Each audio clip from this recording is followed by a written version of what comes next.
Hey everybody, so today let's talk about why a lot of startup nonprofits fail and what you can do to avoid it.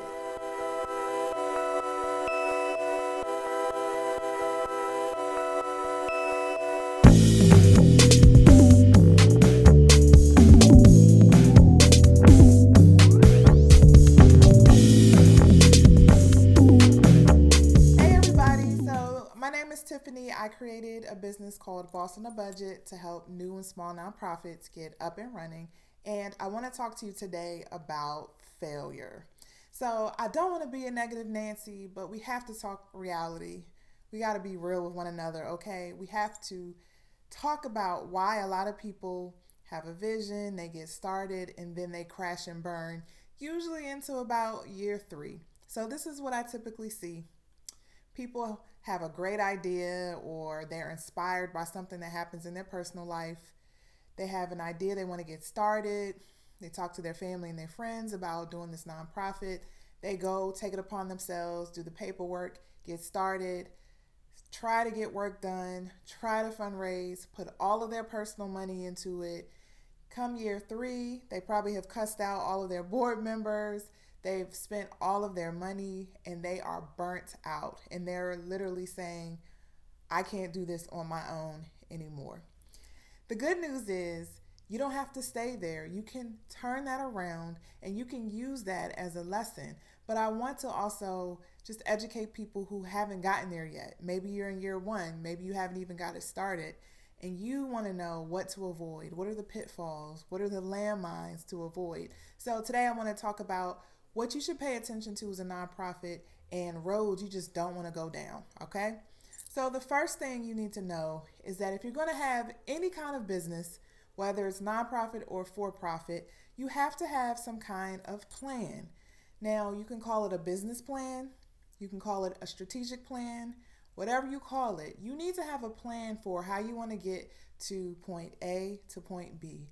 And it needs to be based on some kind of deadline. So I think it's smart to have a 5 year plan, but it's also smart to have a 1 year plan because so much changes in the startup phase of your nonprofit and you can experience exponential growth. So once you get to the end of year one, a lot of things may have changed. You may have to shift things, you may have to shift resources, you may have to tweak your mission statement and the types of programs you want to create. So your plan has to be a little bit more nimble, but you have to figure out what's out there, first of all, in your community that already exists. And within that context, what are your strengths? So, can you do something better? Or can you feel a need that's being ignored right now? Is there a gap that's not being met right now? What are your weaknesses and what are some ways you can compensate for that? What are the opportunities out there? What are the potential threats? What are the things that could hem you up or stop you from being successful? That's the traditional SWOT analysis. But it's all about being intentional about how we're going to get to from point A to point B, but being clear on why you exist and what you need to do to get there. There are so many people who are passionate about what they want to do, and that's really, really important to have as a nonprofit. Matter of fact, you shouldn't start it if you don't have passion for the work. But what they lack is planning. And a lot of people want to cover that up and just say, well, I'm so passionate about it, you should support me. But nobody's going to support you if you don't have a plan. If you look janky and if you look like you don't have it all together, some people may support you a little bit, but you're not going to get the army of supporters that you're really looking for. You're not going to get a funder to put a lot of money into your programming if you don't have some kind of plan. So I really recommend that you, before you even incorporate, before you even get your tax exempt status, you sit down and think about what you want your organization to be in 2050 or 2090. So that's your ultimate goal, your vision. But then what is it going to take to get there? And take it little by little. So by the end of this year, what do we need to accomplish to get to our goals? Another reason why nonprofits fail is because they're doing it for the wrong reasons. Now, passion is great. Passion is wonderful to have, and it is the fuel that'll keep you going on those long nights when you want to just give up.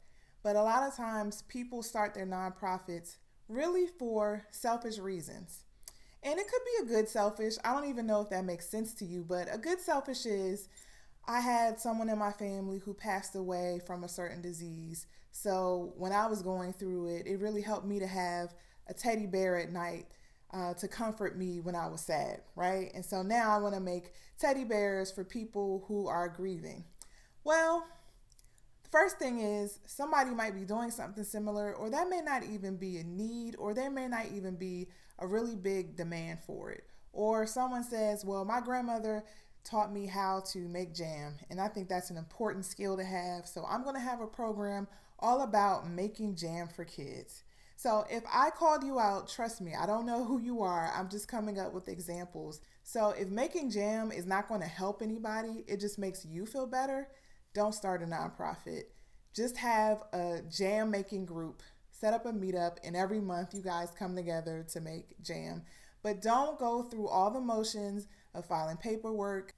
Instead, figure out, is there really a need in the community? Is this going to benefit somebody in a way where it's going to make a funder want to support you because it's doing such a great thing for someone else? So you need to think that way, because it's all about impact and it's all about change when you're talking about nonprofits. And just remember, you don't have to have the structure of a nonprofit to do some good. You can have a business or a for-profit business that has like a social enterprise aspect to it that does great things and is not a nonprofit. There's an incentive to be a nonprofit in terms of you being able to accept grants, and people who give donations to you can write that off on their taxes. But just weigh the options for all of the administrative work it takes to have a nonprofit versus a simple idea. It may be that your idea doesn't need to be a nonprofit, but don't do it for selfish reasons. Do it because there is actually an identified need, and there's a way you can figure that out. You can look at local data, either from the Census Bureau, or maybe there's a local university that studies your area, or maybe there's a study in your area that says, hey, in our county, we have really high health disparities. And if you see that and people aren't really working on it, or people are working on it, but they're ignoring a certain population, and you can work with that population, then yes, I would say explore having a nonprofit. I'm not one of those people who believes there's too many nonprofits out there. But what I do believe is that a lot of people start them and they don't need to. There are other ways you can accomplish what you need to accomplish. So make sure you're starting your nonprofit for the right reasons. The next reason why nonprofits fail is a big one. And it's one that people just don't understand how important it is until almost it's too late and they have to start over. It's all about the type of board of directors that you recruit. So the biggest mistake people make is they recruit their mama and their cousin and their daddy and everybody else to be on their board because they need people to put on the piece of paper to submit to the state or to submit to the IRS. But see, what's going to happen, and I talk about this all the time, is people want to support the organization because they want to support you if you're the founder. But they may not be as passionate, or it may not be an issue that just floats their boat. They're just in it because you want them to. And that has a time limit. At some point, people are going to get tired of it. People aren't going to want to do it. And they're just not going to be as committed as you would be. And that's not a bad thing. It's just that that's not the right fit for what you want to do. Your board is the nucleus of your organization, especially as a startup. So your board is the main motivating thing that keeps you going. It helps you come up with your plan. It helps you come up with your budget. You should never do anything individually as a founder because you don't own the nonprofit. The board has ownership rights, and it's not even ownership rights. They just govern the operations of the organization. So they dictate what happens and what the organization is going to do. The community, the public really owns a nonprofit, but the board is the one that is executing your mission in order to get to your vision. So you need people who are strong, you need people who are knowledgeable, you need people who are not afraid to advocate for your organization and talk about your organization. You need people who are not afraid to fundraise, who are not afraid to come to meetings, who are not afraid to work.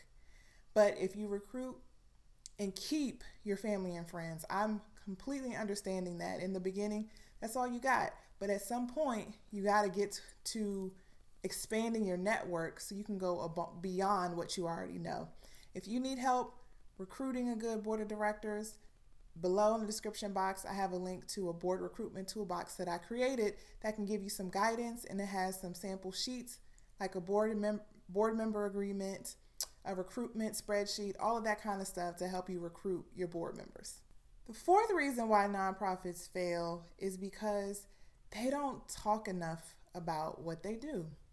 So in the beginning, no one knows you and no one knows to come looking for you. So if you're not shouting from the mountaintops, hey, we have this organization, hey, this is what we do, hey, we're here for these people, we're here to help these people. If you're not talking about it constantly to everyone you meet, to the media, to your local lawmakers, to anybody who could potentially give you money or volunteer for you, if you're not doing that, you're not going to be as successful. So you have to get comfortable talking about your organization, but talking about it in an effective way, meaning you just don't talk about and go and be all long-winded about, well, I started it because me. A lot of times new founders focus the conversation on them and why they want to do it, but people don't always have a connection to you. They may have a connection to your story, but it's all about the story of the people you're serving and why it's important to serve them.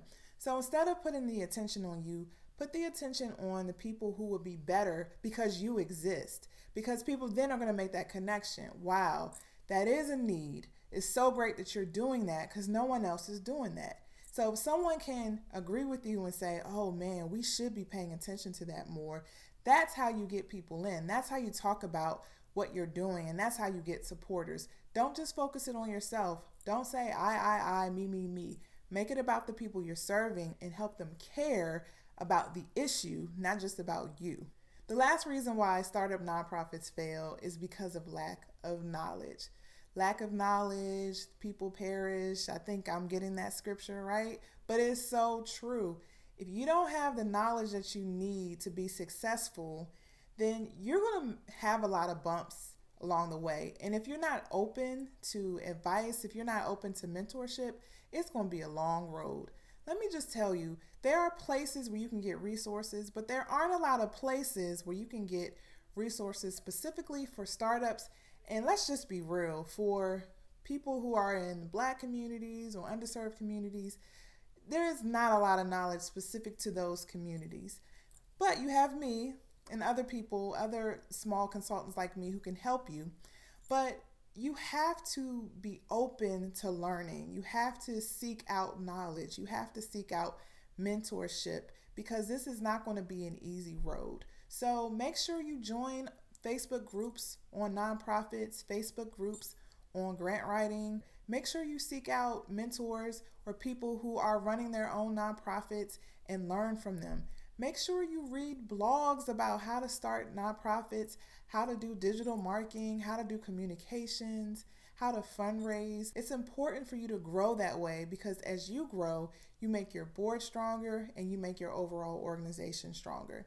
If you need resources to help you along your startup journey, please visit me at www.bossonabudget.com. I have a lot of great resources and I'll put some links below in the description box. If you have questions, I'm always happy to help. We can schedule time to talk and we can go from there. I have a bunch of toolkits and workbooks. Also, if you're the type of person who's like, I just can do it myself, just tell me where to go and how to do it, I have that kind of stuff also. So check out my links in the description box. Check me out on my website, and I hope to see you in another video, and see you next time.